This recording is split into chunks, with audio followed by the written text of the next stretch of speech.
and I will be playing Bach Suite No. 3.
Sound. You're drawing out real good brilliance from the fiddle, and musically speaking, you're doing a lot of mature things. Okay, one of them is your agogic accents. What do I mean by that? You may have called them something else.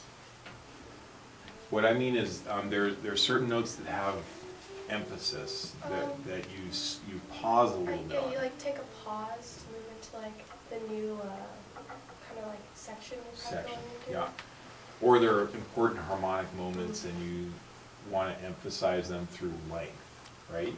And for example, at the beginning, there's one in bar 9. Now I'll be to bar 9. Right? Okay. What I want you to think of those agogic accents as, instead of pauses, think of them as like you're running along and then all of a sudden you have a little bit more time on a certain, you catch yourself, but you're still in motion on them, right? And then it flows back into the dance, as it were, okay?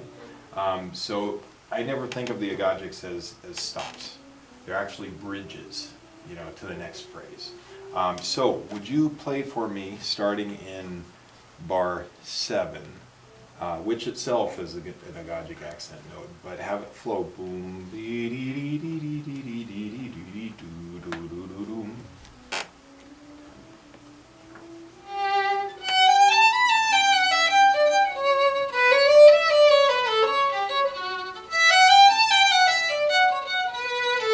Good.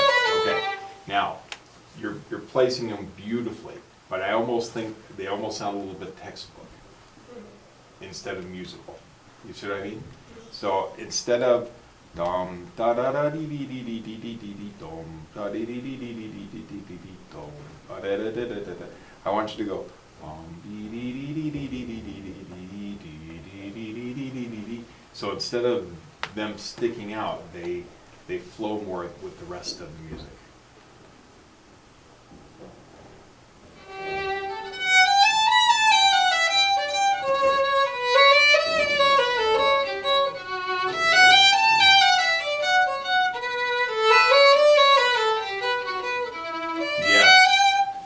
That already has more flow, and then all of a sudden it has even more of a mature sound.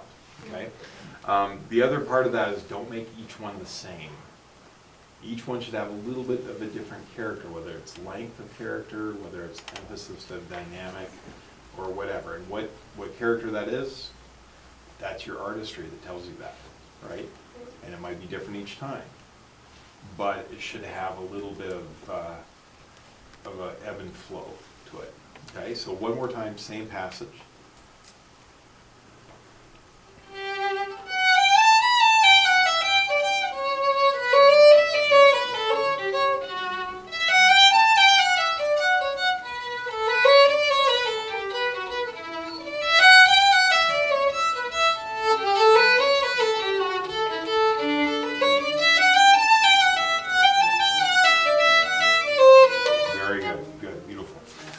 So it's an art to know exactly what to do with those, but in the end, let your artistry inspire those. You know, so rather than just a dot on the page or a line on the page, they're a natural flow.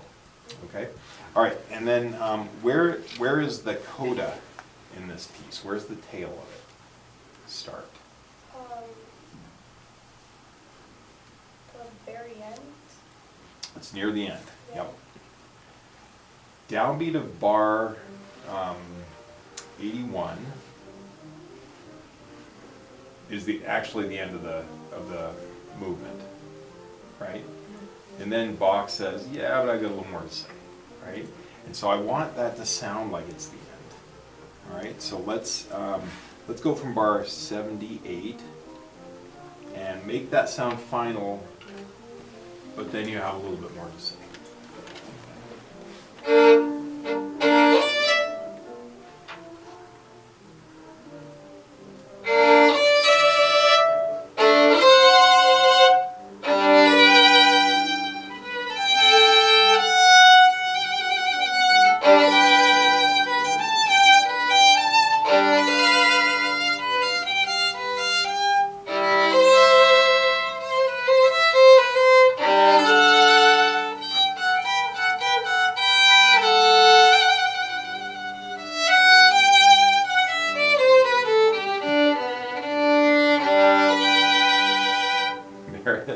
Yeah, nice. Think of the coda in Bach's music as being like an encore for a soloist, right? The audience gets their full amount, and then he gives you a little bit more at the end, right? So that's what it should feel like, is like an aperitif, okay? All right, or not an aperitif, what am I thinking? Maybe that's the right word. After dinner, man. Such. Okay. All right. Cool. Very nice playing again. Gorgeous sound. Keep it up. What else are you working on? I have them in my bag. You don't. It just came this week. Oh. It came yesterday. What is it? I'm curious. Well, yeah. Oh, the Viati. And then the. Oh. The Mozart in G, or is it? Yep, Mozart in G. Yeah. very good. Okay. Mozart in G and the Audier, they're both in G. So, yes, sometimes your teacher will use one but not the other, or, vice versa. These are great pieces. You're in for some good stuff. They're really fun. Beautiful playing. Nice.